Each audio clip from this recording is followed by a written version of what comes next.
Lagi di Galeri Investasi Channel. Pada video kali ini kita akan membahas tentang margin keamanan. Apa sih itu margin keamanan? Yuk simak aja.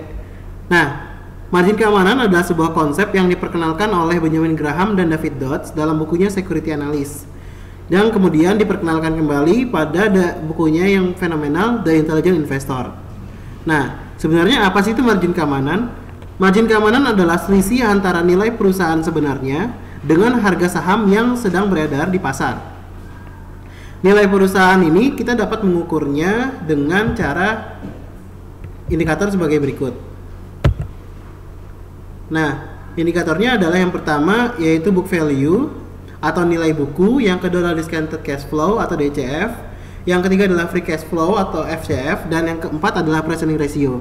Sebenarnya masih ada beberapa indikator lain yang dapat digunakan untuk margin keamanan. Namun dengan keempat ini sudah cukup berdasarkan buku The Intelligent Investor, The Warren Buffett Way, dan bukunya John Boor Williams yang berjudul tentang The Value of Investing. Nah, semakin besar nilai perusahaan, selisih antara nilai perusahaan dengan harga saham, maka semakin tinggi margin keamanan tersebut. Nah, bagaimana cara kita mengukur menggunakan nilai buku atau book value? Book value atau nilai buku adalah sebuah indikator yang digunakan untuk menghitung aset bersih perusahaan atau total modal dengan cara untuk mengukur nilai aset bersihnya atau total modalnya dengan cara mengurangi total aktiva dikurang total liabilitas atau total aset dikurang total utangnya, yang kemudian dibagi dengan jumlah saham yang beredar.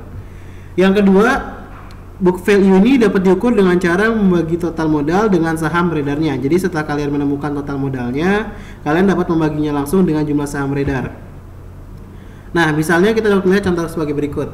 Pada tahun 2016, tepatnya bulan Juni 2016, PT Global Mediacom Tbk atau BMTR memiliki nilai buku sebanyak Rp1.077 per lembar sahamnya. Sedangkan waktu itu harga sahamnya pada Juni 2016 yang diperdagangkan di pasar hanya seharga Rp930 saja. Artinya ada selisih antara nilai perusahaan dengan harga saham yang sedang beredar di pasar. Nah, yang kedua adalah price earning ratio. Jika sebelumnya kita membahas price earning ratio dengan hanya membandingkan nilai di atas 16 kali dianggap mahal sedangkan di bawah 16 kali dianggap murah, ada beberapa metode lain, dan salah satunya adalah membandingkan price earning ratio dengan merubahnya menjadi suatu earning power. Nah, misalnya perusahaan dengan PER 11. PER 11 bisa dikatakan memiliki earning power sebesar 9%, yaitu dengan cara membagi 1 dengan angka 11. Jika kita membandingkan dengan tingkat bunga obligasi jangka panjang adalah 4%, maka terdapat margin keamanan 5%.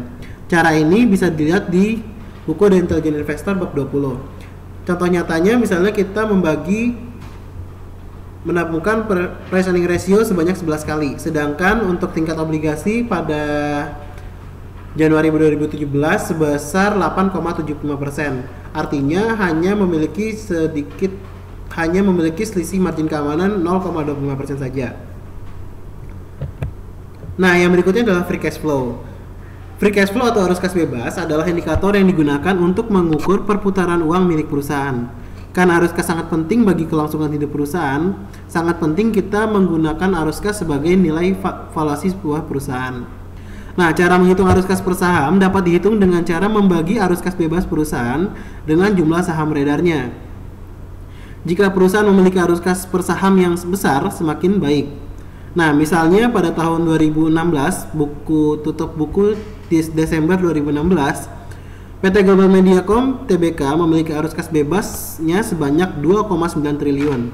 Dengan jumlah saham beredar 14 miliar, kita dapat menemukan bahwa arus kas bebas per sahamnya sebanyak 205 per saham. Jika kita menggunakan referensi buku One Up on Wall Street karya Peter Lynch, jika nilai arus kas bebas per sahamnya setengah dari harga sebenarnya, itu merupakan indikasi yang baik. Artinya masih ada kemungkinan harga itu akan bergerak naik. Pada bukunya Peter Lynch itu membandingkan 20 banding 10 atau setengahnya. Nah, sedangkan pada tanggal Desember 2016 harga saham Global Mediacom hanya dihargai Rp600 saja. Nah, yang berikutnya adalah discounted cash flow. Discounted cash flow adalah sebuah indikator yang digunakan untuk mengukur arus kas bebas di masa depan dengan faktor diskon tertentu.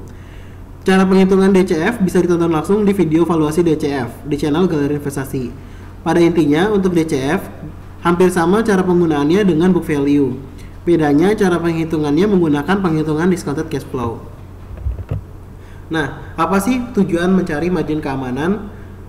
Tujuan dari margin keamanan secara keseluruhan digunakan untuk memberikan kenyamanan berinvestasi dengan membeli saham yang murah dibandingkan harga sebenarnya. Dengan mengetahui adanya margin keamanan, kita dapat berinvestasi dengan tenang karena kita membeli suatu perusahaan atau suatu saham perusahaan yang sedang terdiskon. Ya, berikut video kita sampai sini saja. Jangan lupa untuk subscribe, klik tombol like dan komen jika ada kritik dan saran. Sekian, sampai jumpa video berikutnya. Salam investor.